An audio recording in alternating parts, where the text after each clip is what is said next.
হর হর মহাদেব। আশা করি সবাই ভালো আছো। আর আজকে আমি যাব শিব মন্দিরে। অনেক দিন ধরে যাব করে যাওয়া হচ্ছে না, তো ফাইনালি ভগবান হয়তো ডাক দিয়েছেন যে চলে আয় আমার কাছে। তো আমি যাবো এখন শিব মন্দিরে। বেলা বাজে 11টা। নতুন রাস্তা শুরু হচ্ছে, তাই ভাবলাম এখান দিয়ে যাই। তো দেবাদিদেব মহাদেবের কাছে এসে কিছু ক্লিপ তো নেওয়া হয়নি, কিছু নেওয়া হয়েছে, সেগুলোই শেয়ার করলাম। মোমবাতি ধরাচ্ছিলাম এখানে দুজন মিলে।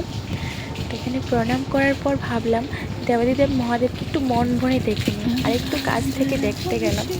জানো তো, যত কষ্ট দুঃখ যাই থাকে না কেন, সব কিছু না শেষ হয়ে যায়। নিজেকে নতুন করে পেয়েছি এরকম মনে হয় এখানে গেলে।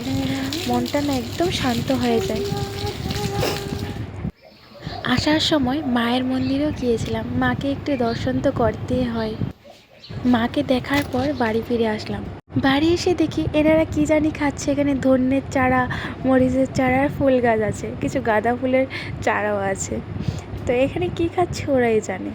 ভিডিওটা এখানেই শেষ করছি। ভালো লাগলে লাইক আর একটা কমেন্ট করবে।